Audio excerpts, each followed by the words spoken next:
Hello, everyone. I am here with Marcus Sheridan today, and a little bit about Marcus. In 2001, and fresh out of college, Marcus stumbled across his first business with two friends and began installing swimming pools. 9 years later, and with the help of incredible innovations through inbound and content marketing, Marcus's company overcame the collapse of the housing market and became one of the largest pool installers in the United States, and currently has the most visited swimming pool website in the world, which is riverpoolsandspas.com. With such success, in 2009, Sheridan started his sales and marketing and personal development blog called The Sales Lion, and has since grown the Sales Lion brand to be synonymous with inbound and content marketing excellence, while being featured in multiple industry publications, including the New York Times, where he was referred to as a web marketing guru. And today we're going to be talking about a new podcast or a new video series that Marcus has put out called The Balance, and it's about trying to accomplish a successful work-life balance. Marcus, how are you doing today? I'm doing great, Dave. It's great to be here and have a little chat, and hopefully we can say something that brings some value to your audience, bud. I know that's what you're all about, so I would be shocked if we didn't do so. So we'll just kind of dig in to this new series that you've created, which I've seen them all except for the one you put out this morning, and I love them, and I love what you're why you're doing this and what you're doing. But let's first talk a little bit about just your new video series, The Balance, and what your overall goals are here, and just a little bit about the overview on it. Well, here's the thing. I've some people are like major planners. You know what I mean? Like they look at everything they do in life as a building with architect plans, and they want to know exactly what it's going to look like when it's all said and done. And I'm not that person. For me, it works a little bit differently. Generally, what I do is I watch and I listen to, we'll call it the marketplace, just the people in general. And based on that, like anybody else, ideally, I get impressions of things that I should do. And one of the things that I've noticed recently is there's this huge trend of people that are frustrated with this whole, we'll call it hustle culture of work harder, work longer, work faster, work more, 15 hours a day, you're not reaching your potential. If you're not an entrepreneur that's built a business that's multi-million dollars, then you really haven't lived a fulfilled life. And this is causing a lot of people to just be mixed emotionally. They want to feel like they're successful, but at the same time they want to have a family. They want to they want to take their kids for a walk. They want to take their kids to school, or they want to have a date night with their spouse or loved one. I mean, this is what people want, and not everybody wants it. There's a lot of people that want it. And so we've been celebrating the hustle culture for a while, and I just said, you know what? Why don't we celebrate the balanced life, the one where maybe you don't work 65 or 70 hours a week, but you work really hard, you work really smart, but you work just as hard on being an amazing dad or an amazing person or amazing giver, or amazing with your community, or just a good person in general, that you work just as hard on that as you do on creating that multi-million-dollar company. And so considering that I own two different companies, totally different companies, River Pools and Spas, 30-something employees there, and then I have the Sales Line, which is a smaller, like a boutique digital sales and marketing consultancy. I said to myself, why don't I just do this? And plus, I'm not great with, posting Snapchat every 5 minutes. I'm not very good at that. And it's easier for me to have a videographer and say, okay, let's just show the story. And so that's what we started doing 6 weeks ago, and so here we are today, and it's going well. I'm excited about it, and don't know where it's going to go. Hence the part about not having architectural plans. But I do know something I'm supposed to do, and hopefully I'll figure out why I'm supposed to be doing it as I do it. Of Cool. And, you kind of mentioned, a little bit about kind of, what got you going with it. But was there anything specific that inspired you to do this, or were there any challenges you specifically were dealing with? I don't know if I was necessarily dealing personally with any challenges other than I'm always, just like almost all of us that are not like hobbits, almost all of us are trying to, we have to make dozens and dozens of decisions throughout the day of where we give our attention and who we give that attention to. Do I give it to my 4 kids in my case? Do I give it to my spouse? Do I give it to my friends? Do I give it to loved ones? Do I give it to community? Do I give it to clients? Do I give it to leads? Do I give it to people that are emailing me just looking for help, that just are looking for advice? Do I give it to my employees? These are just a few of the places that are calling your attention, my attention, right? And so I'm always dealing with it. But I wouldn't call it like, I wouldn't say I was stressing out about it. I've just been thinking about it, and I've always put family first. I fundamentally believe that no success outside the walls of the home can make up for failure within the walls of the home. 100%. I just believe that. I just believe that. And I've even said to myself before, you know what? Maybe because of the fact that I want to be a good husband and father, I won't be, Mr. best-selling author or, super duper speaker, traveling the world all over as much as that side of me would like. Maybe that won't happen because, generally I choose, it would be nothing for me just to work 12, 14 hours a day. I could totally do that. I would enjoy that. Like, I don't need to take breaks from work, but then what happens is there is a side of me that does need to spend time with my wife and kids. I mean, that is important to me. And so there's the balance that I have to deal with. And so I accept the fact that I might not be as, quote, successful to the world as I maybe could be if I spent more time on that, because what matters to me the most is that they feel like, man, my dad is present. He's physically present. He's mentally present. He's spiritually present. He's an example, and I want to be like him. And if I can pull that off, man, I've killed it. I've absolutely crushed it. It's just neat hearing this side of it. I'm sure he's not listening to this, but maybe, but I doubt it. But, Gary Vaynerchuks of the world are just about hustle, and, they could be influencing and creating that, and it's just nice to hear. And if anybody doesn't know about Marcus, he is a world travel speaker. He is a crazy accomplished guy. So you have somebody like you who is actually preaching this other side of it. And you're not saying work 2 hours a day. You're saying work hard, but, it's just nice to hear a successul person putting some emphasis on this, because I think it might bring some calmness to people out there. Yeah. I've literally talked to people that were watching so much of, the hustle type of stuff and listening to so much of that type of stuff that they literally got depressed. They got depressed because, I know a person that, I was working with him and helped him come out of depression. And one of the parts to it was, dude, let's find what makes you happy, because we've got to stop comparing. You've got to stop comparing yourself to what you're watching online or what you're reading about. And this was just a really great guy in Scotland that, it wants to be a good dad, but he also wants to be successful. And so part of his depression was compare.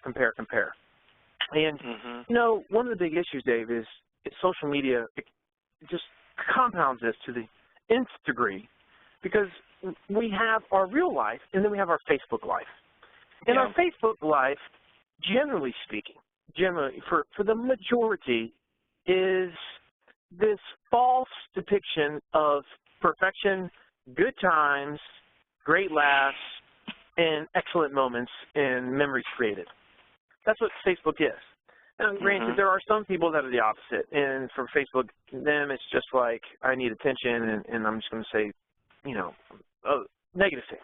Okay, that's fine, whatever. Everybody's got a different way of using it. But the fact of the matter is, whatever you're seeing on Facebook is not their life. If it looks awful, it ain't that bad. And if it looks good, it ain't that good. It's going to be somewhere in the middle. And so because of this, though, we are in constant comparison mode. I feel bad for my daughter. You know, it's summertime right now. And the glory behind summers for us when we were kids, you and me, it's like when you got back to school, you actually had conversations like, so what'd you do this summer? Because you didn't know. You didn't necessarily know what everybody did. You didn't necessarily keep up with everybody. You didn't know they went on vacation. You didn't know all these things. Today, not only do they know where they're going, they're watching it. They're able to do it with them in the sense of see the thing, watch the thing, and therefore compare their current state to what their friend is doing. Difficult. It's tough. And so I'm trying to bring a little bit of attention to these things. I don't necessarily have it all pieced together, but I've always said you can't see where the trail goes until you start walking. And so I started walking. And so now that I've started walking, hopefully I will start to see where it goes. And I can tell you this, I had a lot of people that have sent me private emails and said, dude, this is what I need to hear because I've been struggling. I've been really, really struggling. And it's you know what? I love Gary Vaynerchuk. I really, really do. And I think Gary himself has recognized that people can, you know, misconstrue his message. And, you know, because in one breath, Gary says family first, you know, on his bio. The next breath, he says 24 hours a day, 7 days a week, 365, year after year. You know, he'll go on one of those. And so, and I'm not blaming Gary for that, but he is always on. He's never really off. And he has to tell people all the time now. If you notice, if you look at the daily V's, at the beginning, he wasn't constantly saying, you be you. He's got to say it all the time now because he realizes the responsibility almost of his calling, right? Because, you know, with that type of following, you have major influence. And so for better or for worse, there's going to be people that crush as entrepreneurs, and there's going to be people that lose their families because they think they have to work 14 hours a day. Yeah. Yeah, well, one thing about... It's going to be good and bad. Yeah. And getting back to what you said about social media, one of the best things I've ever heard is you can't judge outside perceptions by inside realities. And if you try to match those things up, you're doomed. And I know you kind of talked about that right now, and you've talked about it in your podcast, and that's incredibly important to just understand that you need more people saying that. You know, it would be wonderful one day if as many people were saying that as it was happening, which we know is not realistic. But the more people say it, more other people, successful people are speaking out who seem to have it all are saying it. I just think that it's really good for the world, and it's going to, like I said earlier, it's going to bring a lot of calmness to people and hopefully not get people into depression. Because just like you, I go through the same things. I'm currently going, you know, just all the time. You're always, you know, judging yourself to others, and you just need to quit it. You know, you are you. You know, you have your own purpose, your own life. You know, and if it might be this, it might be that. Just let it happen, right? But, you know, work for it, but let it happen. That's right. So that's awesome. So I really, you know, am interested in, you know, digging into and really helping people understand that there are a lot of people with similar issues, similar struggles and out there. So what have you heard from, you know, from other, you know, quotes, air quotes here, successful business people? You know, do they struggle with this as well? What have you heard their struggles? You know, you'd be amazed at some of the things that I've heard. It's as easy as it appears, you know? I mean, some of the most successful people in the world of business would shock you because, you know, things like I know people that cry often that you would never think. I know people that have had mental breakdowns. I know people that have been on the verge of breakdowns. I know people that have said, you know, I'm losing my family. I'm a crap husband. I'm a bad father, and I don't like it. I've heard all, you know, I've heard all the stories, and I think, you know, people. It's funny, especially with men, we don't like to show our vulnerabilities. And take somebody like myself, and I get a little bit real, a little bit, quote, you know, vulnerable, whatever that means. I mean, that just means I'm being honest. I don't really understand the word vulnerable. Well, you're letting your ego, you know, not control you, and that's awesome. Yeah. So I mean, I'm just honest in the moment, and because of that, though, I find that there's more and more people just, you know, opening up and saying, "Hey, man, this is something I'm dealing with, and you know, how do you feel about it? How do you feel? What do you think I should do? How do I right the ship, correct my course?" Yeah, and I'm not going to ask, obviously, not going to ask you to name names, but can you kind of, you know, paint a picture of who some of these types of people are that, you know, express some of those issues and sentiments and emotions to you? Well, Business owners, you know. I mean, it's there's no question. I mean, there's business owners that, you know, have literally have gone to become Fortune, you know, 500 companies. I know folks that have been, you know, featured in magazines for their business success. You know, you look at the magazine, they look all, you know, they look thrilled and happy, and you know, inside they're having struggles. I know people that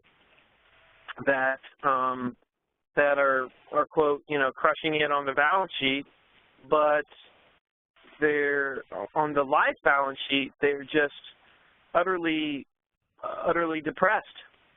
And I know folks that you know, a lot of these people are just constantly praised by the world, be it on social, be it their audiences. So, like you said, it's a huge mix. And so for every person that you know, has maybe a good relationship with their spouse but is trying to grow a business and is scraping by, there's another person that is crushing it with their business that has a terrible relationship with their spouse. And so I think we need to talk about how do you maintain both if it's possible. If it's possible. Well, that's what leads me to. I'm sorry.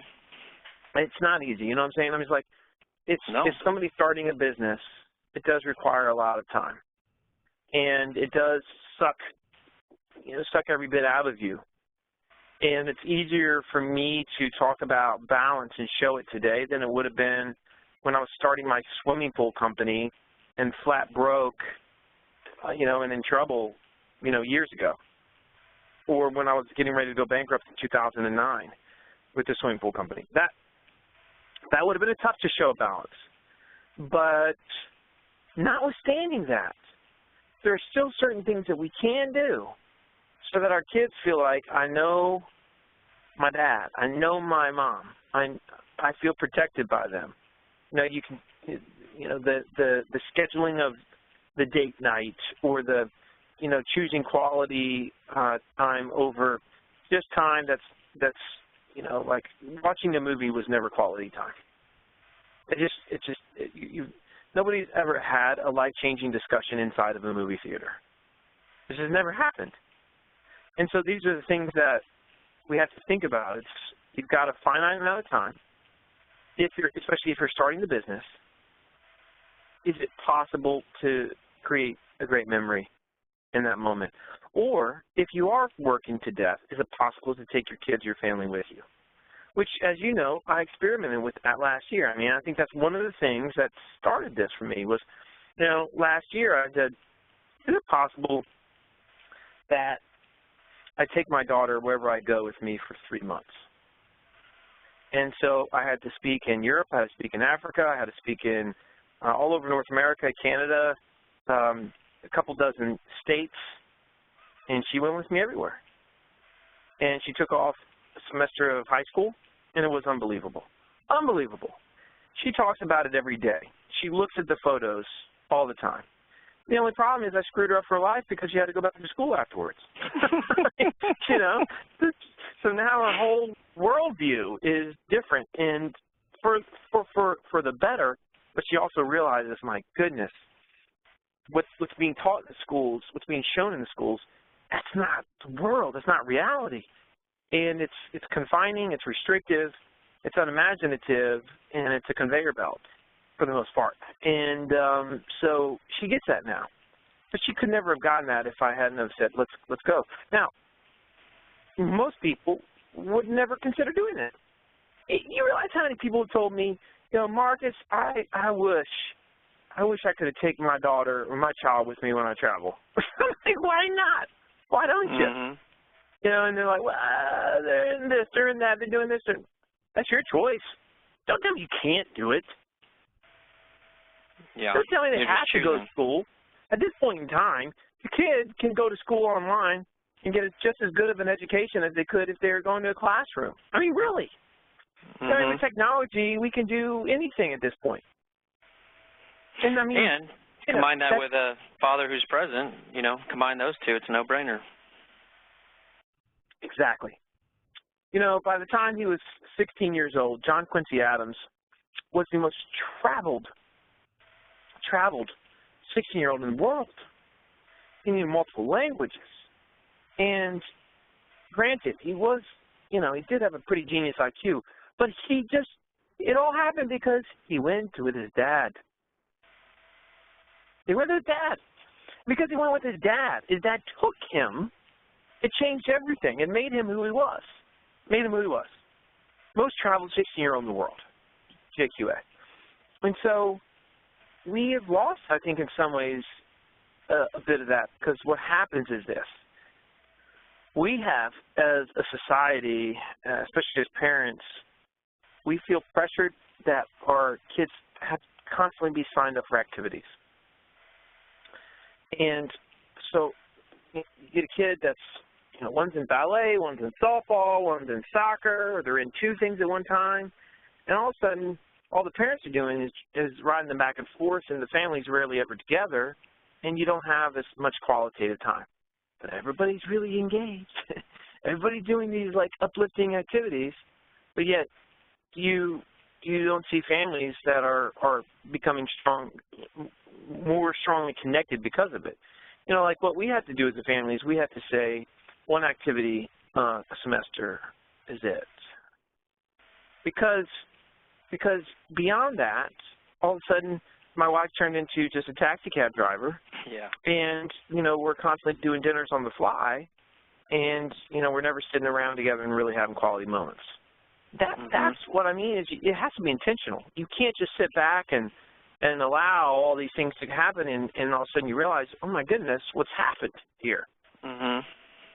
Yeah.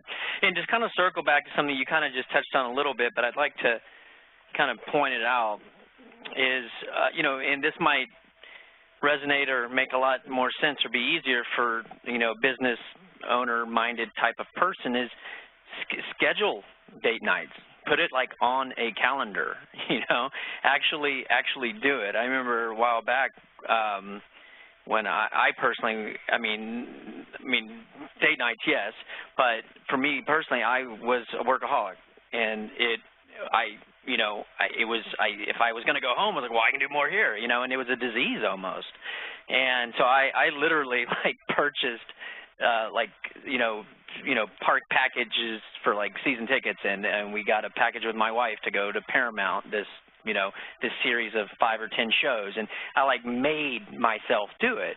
And I found even at the midst of my worst workaholism that I was going through, and I'm talking, it was a bad case. It was 5:30 in the morning at the office till 8:30, and then 10 work at home, and it was disgusting. I was an awful person, but I actually found even within that disgustingness, I could break away if it was on my schedule.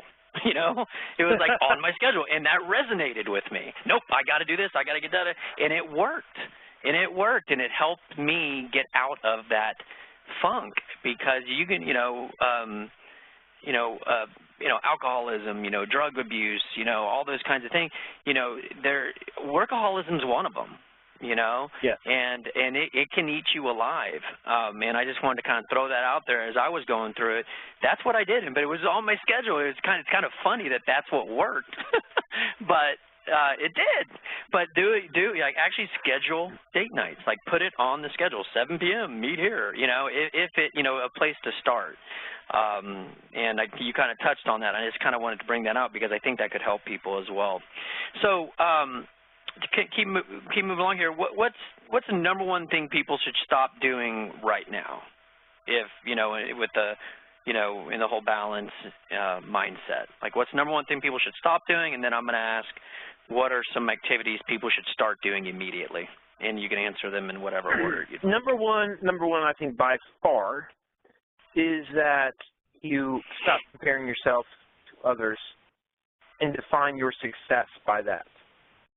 That's easily one of the biggest sicknesses, if you will, cancers in our society, is this constant, even oftentimes unbeknownst to the person that's doing it, this need to compare, and how it just tears you up. It really does tear you up. And you constantly look in the mirror, therefore, and think that you're not doing this, you're not doing that, and gee, why can't I do this like Marcus? And Marcus is actually saying, why can't I do this like Dave? And it's just a circle. No, I don't know if that happens, but Dave definitely asked why you can't do it like Marcus. So, I'll stop.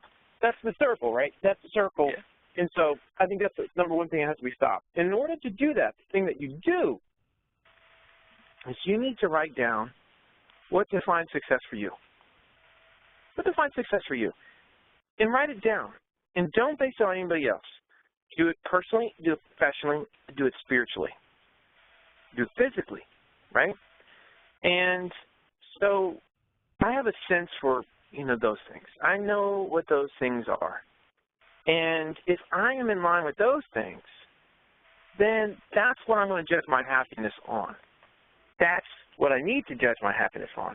When I get off track, dude, it's when I'm starting to think more about what others say that I should be doing versus what I have already stated I should become, I should be doing. Gotcha. I think that's very helpful, very enlightening. In regards to, you might have kind of answered this with what you just mentioned, but you might be able to expound a little bit. But just in regards to that feeling of being overwhelmed and not being able to accomplish all the tasks you needed each day, I guess, it could be in your head. Do you have any advice, on how you've prioritized or how someone could prioritize? And then on top of that, any, time-saving or efficiency tips that could kind of be combined with this advice? Well, I think one of the keys for me is I'm constantly in this mode of, but is it possible, right? So is it possible that I took my kid with me on this trip? It's possible. Is it possible that I, that I visited this person while I was traveling? And that could be, that could be a good friend that I haven't seen in a while. Is it possible that somehow I include my family in this? And so by asking that question often, I usually find out the answer is yes. Yeah, I get a lot of yeses. I'm like, okay, well, then why not? Let's do that. I think a lot of people don't ask that.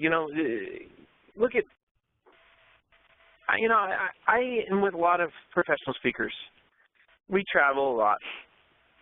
And, you take 100 trips, you might see a spouse on one of those 100 of, all the people that I see. That makes me sad. But why don't we include our families more in that? You know what I'm saying? And it counts for anybody that travels for work. But the quick answer is, of course, I can't do that. But I just don't believe that. I've got a very good friend. His name is Joey Coleman. He's He's a professional speaker, and he does lots of workshops, does lots of this and that. He's got 2 little kids. His son now, who is 3, is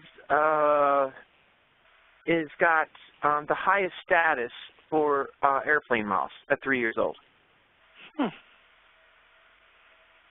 With I think it's American. I think he's I think he's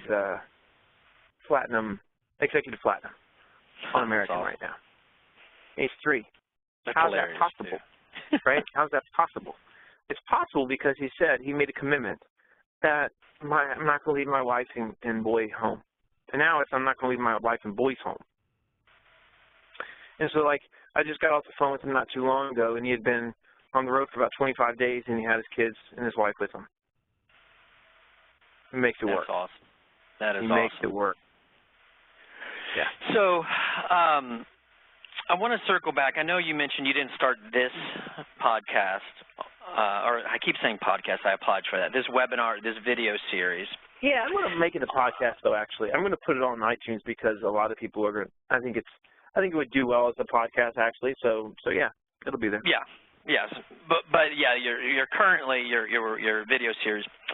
I know you didn't start it because of any specific challenges, struggles that you're currently having, but I do feel, you're out there. You're obviously just uber successful to the point you're probably thinking about the next thing you're going to do already.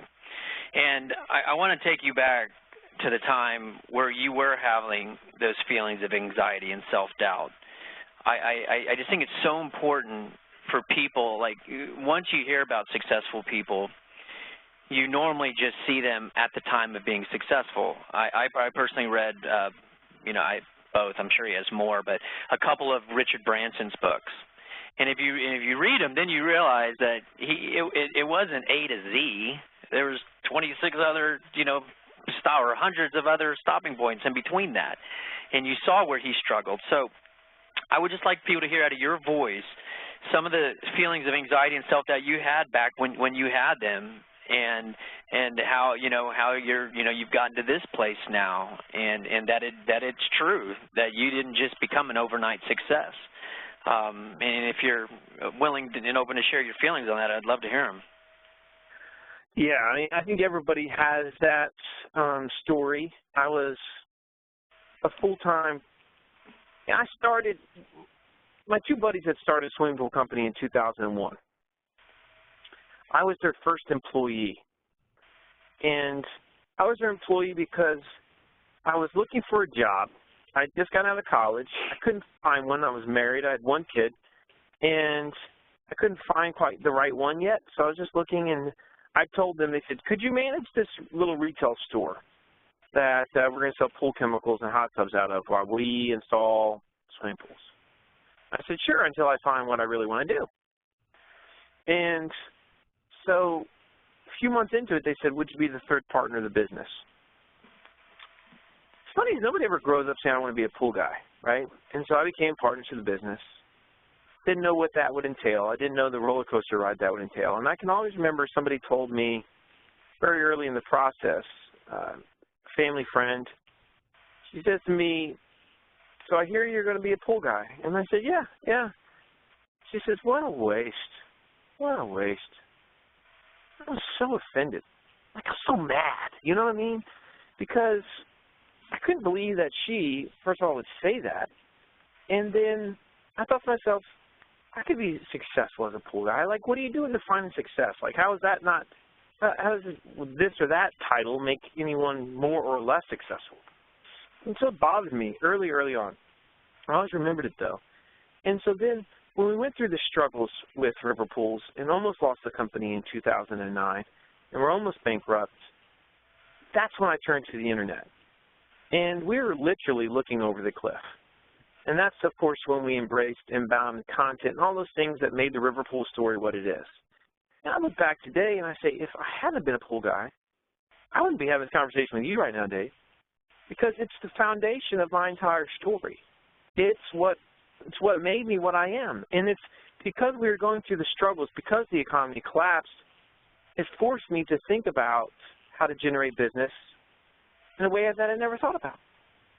And it forced us to do things that I probably wouldn't have done otherwise, to talk about things in a transparent way that I might not have done otherwise. And, you know, there was a time when I was clearly in 2009 depressed, going just thought it was, I just couldn't believe what was happening. But because we got busy and got to work, and I would slap those keys late at night, usually midnight. You know, I mean, for 2 straight years, I'd get home after working all day, you know, trying to sell pools, traveling all over Virginia, Maryland. I'd get home around 10 o'clock, 11 o'clock at night. Granted, I hadn't seen my kids that day probably. And I stopped watching TV, all TV. And I shifted from 8 hours of sleep a night to about 6. And I just wrote, and I just, you know, produced videos, and I, you know, helped establish what is today, like you mentioned earlier, the most trafficked swimming pool website in the world. But I had to do it. I didn't have a choice. I didn't have a choice. I tried being a good dad during the time, but I probably wasn't a very good dad. I tried. I knew it was still important, but it was a big struggle, very big struggle. In fact, when I started to see that it was working, I started to write about it, okay? I started to write about it. Started this website called The Sales Lion. That was in November of 2009. It was a birthday present to myself. I'm like, you know what? Doing these neat things I think are going to save my business. I just want to talk about them. And so that was a present to myself for my birthday. And I wrote for a year. Nobody listened. Then all of a sudden, some people started to notice what was happening. I started to get people that said, why don't you come tell that story here? Why don't you come tell the story there? And one of the stories that had, or one of the moments that really changed everything for me was there was this new event called Content Marketing World. And the gentleman that runs it contacted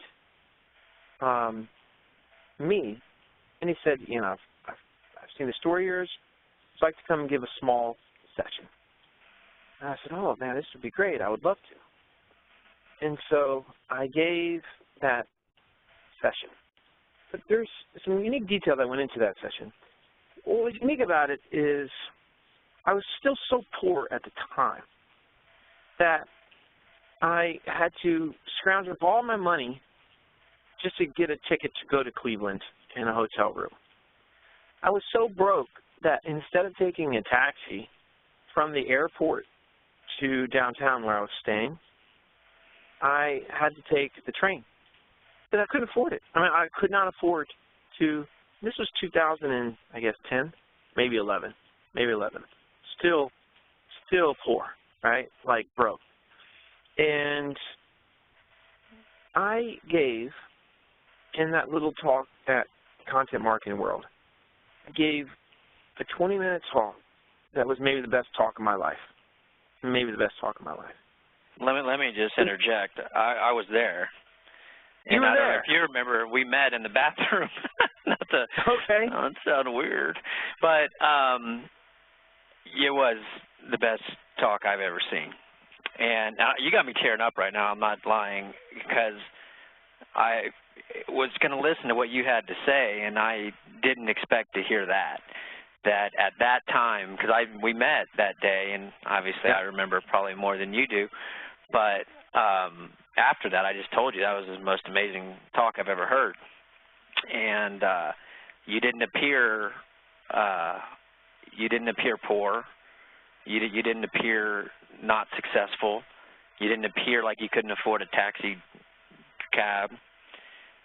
Yeah, I mean, yeah, you really kind of stopped me in my tracks on that one.